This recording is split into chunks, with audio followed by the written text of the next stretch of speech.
This video is a video about the ties between the relationship in the United States and Turkey. It's not anything but a reflection from an outsider's point of view, so if any of this is untrue, just be aware that somebody else has watched all this escalate since the last time in 2016 when Joe Biden met Mr. Erdogan. And what happened since then is that there was a lot of money invested and a lot of protection given by Turkey for our previous president, and a lot of legal things that our president did was covered for by countries overseas that know a lot of stuff about our president. We had promised them many different things, and we had shown ourselves to be very much the enemies, and it's not a surprise because we promised them this, and then we gave them this, and we told them they can work with us, and then we told them that they can't work with us. And then what happened on the top of it is that, some people have properties over there, and some people made agreements with foreign countries that they would do stuff when they'd become president of the United States. They would do stuff that was highly illegal and not recommended. See, the thing is that the illegal things meant something to the other side, and that's why they're asking to do it. All right? So people don't just ask you to do illegal things. They ask you to do illegal things with intent. So when it was asked for our presidency through Flynn and his organization that he was running, because he runs an organization underground and he was working with our government, but he betrayed us. And he was supposed to be telling us what was going on, but there was too much money involved, so he wouldn't let us know. They had also agreed to give up the profit. They had also agreed to do a lot of different things, including the continuation of the sale. But what happened here is that all this went into it.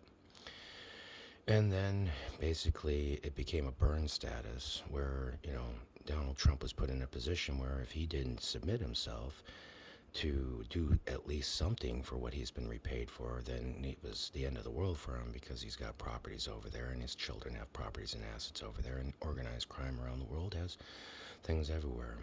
The problem is that the leadership of the world, the people that invested into an organized crime unit that took over our presidency in the United States of America, that made agreements around the world, those people are still burned from it and are still upset at it. And it's very understandable, especially when an organized crime unit takes over a country and the next person that comes up is the same person before the organized crime unit was in there. The facilitators of the organized crime unit to take over our country are the same people that took back over. The reflection to the rest of the people around the world is not that this looks better than that. It just looks like it's the same old thing. If I was a world leader around the world, I would see America as a very small place and not a unifier. I would say to myself, if I was Erdogan or any other country that got burned by the United States of America, including every single Middle Eastern country except for obviously Saudi Arabia and Israel, even Jordan got burned in the end. I mean, they really screwed them, dumped on them. They were supposed to help them with the refugee problem, weren't they? They dumped on Qatar. They made agreements with Bahrain. They didn't do that.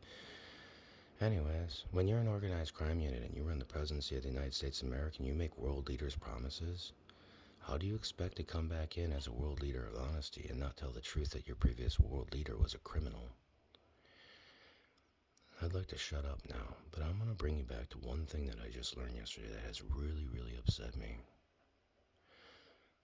The problem that we have here with liars that are in charge is the same problem we have with liars in charge that make falsehoods against people's religions to create wars. These are the same people that have lied to you over and over again about promises they'll give you. They have used schools of thought to trick you. I am finding this over here left and right. You can't find it on the internet.